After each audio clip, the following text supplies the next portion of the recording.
विश्वास में करियो सपना अपना नहीं होई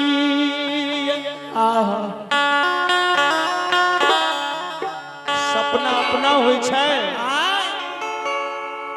अपन सपना पड़ोसी के होय छै पड़ोसी के सपना अपना होइए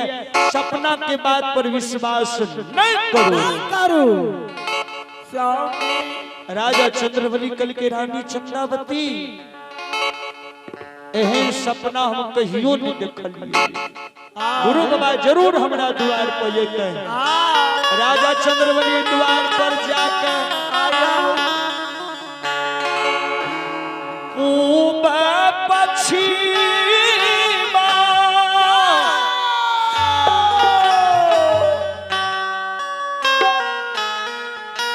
उत्तर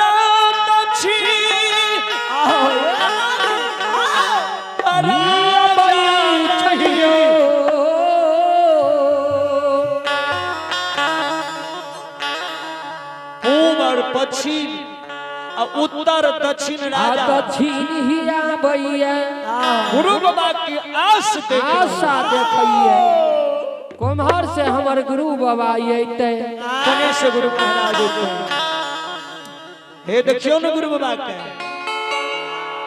बाबा लाठी के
भगवान के दरबार में अपने जी महान दानी दाता राजेंद्र राम के पोता अंकुश कुमार एवं राजा कुमार बेल्हा टोल के ओर से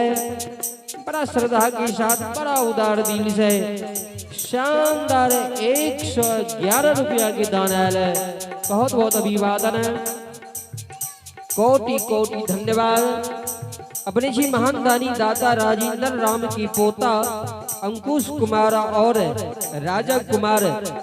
बेल्हा टोला के ओर से भगवान के दरबार में शानदार 111 रुपया के दान आया है और योगेंद्र यादव के पोती योगेंद्र बाबू की पोती अमृता कुमारी आनंद कुमार पोता के ओर से भगवान के दरबार में 21 रुपया के दान आया है बहुत बहुत अभिवादन है कोटि कोटि धन्यवाद और अपने जी अखिलेश कुमार यज्ञकर्ता आंचल कुमारी सुपुत्री एवं आदित्य राज प्रकाश यादव के नाती एवं नतनी महान दानी की ओर से भगवान के दरबार में 51 रुपया के दान आयल है। बहुत बहुत अभिवादन है, कोटि कोटि धन्यवाद। जय हो दाता की जय हो, अपने की समस्त परिवार की जय हो, अपने की पूजनीय माता पिता की जय हो, जय हो दानी महाराज की जय हो।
राजा चंद्रबली के द्वार पर गुरु महाराज आए बना।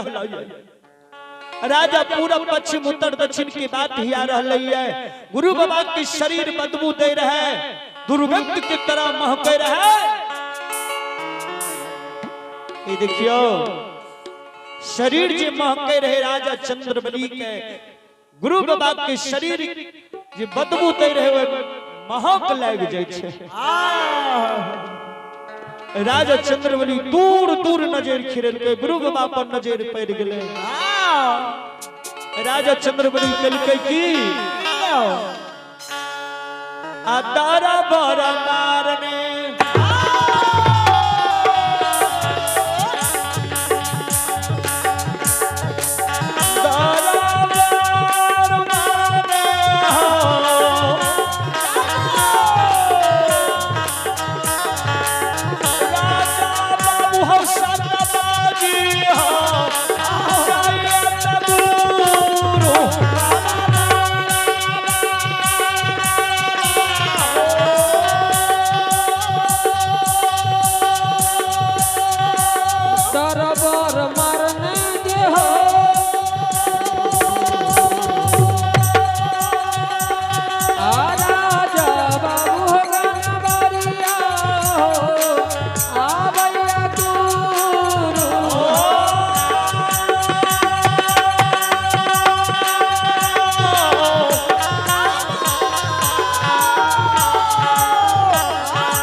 झुक झुक का